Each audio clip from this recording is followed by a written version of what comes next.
speaking of ballroom, I think one of the most known aspects of it is the language, the terms. Absolutely. Which is kind of been permeating into the mainstream. So since you're here... Leaking. They've been leaking the verbiage.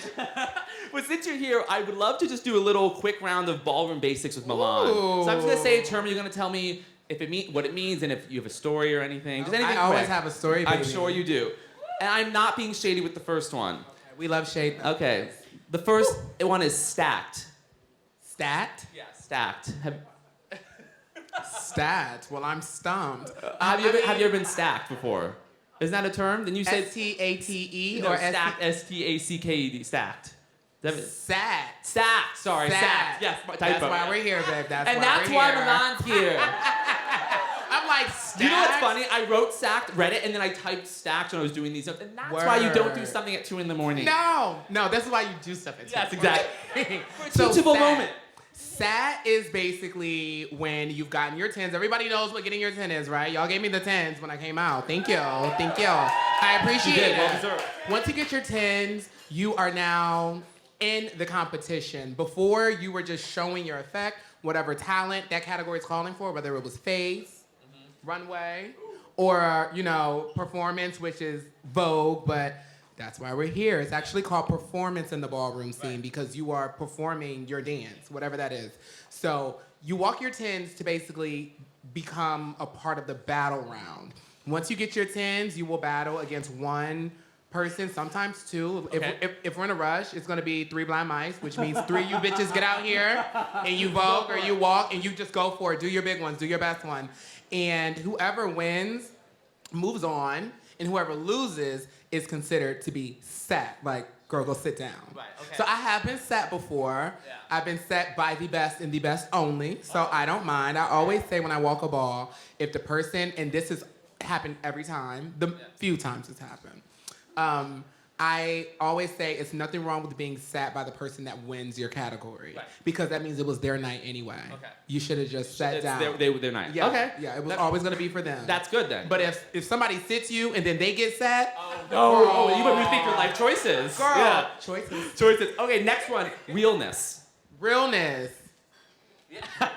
you don't have to say anything. It just, this is it. Hello.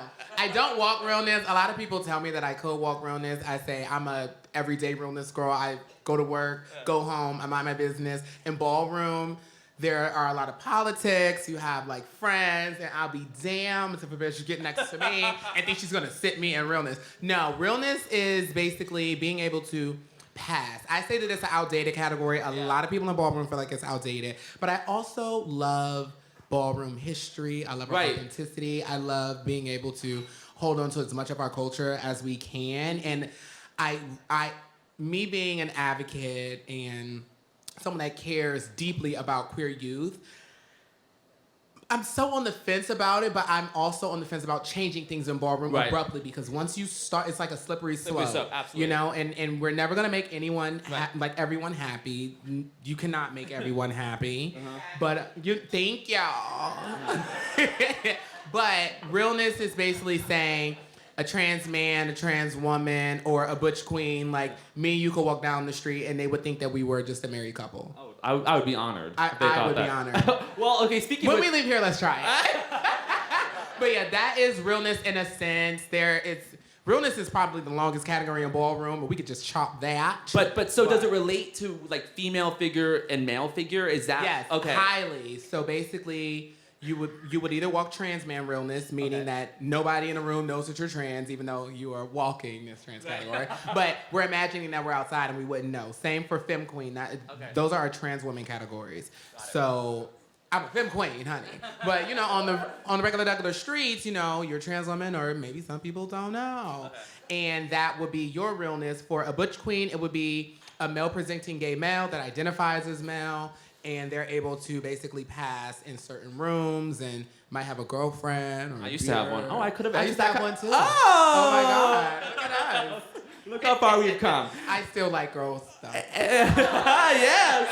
And I was reading about I was reading the voguing, which you were talking performance. Yes. The old way versus the new way. Is that versus what they do now. What they do now. Okay. It's all different. So, and I wanted to talk about this. So, how do you feel, because this was actually, besides what just happened before, when we sent Milan my questions, I used the term death drop, which is not a proper term, but I'm someone who watches Drag Race. And Drag Race... I watch Drag Race too. Right, which it's fun, but it's kind of misinformed me on the proper use of the term. What is the proper use of that term? That is called a dip, and only a dip. Only a dip.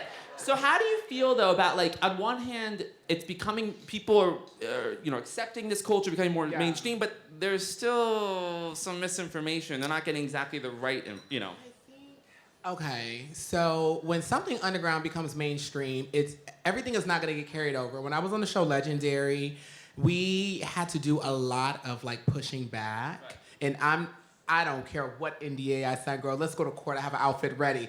When we were on set, there was a day that we just kind of had like a mini strike, and it was like because my season was during COVID, yes. So we weren't able to portray all categories like they would normally be seen in Ballroom and how they had been seen in season 1, but they were also bringing more categories to the show because balls are literally 8, 10, 12 hours long. Like I will get to a ball that started at 5, I'll get there at 8, and we'll be there till 4 or 5 in the morning. Wow.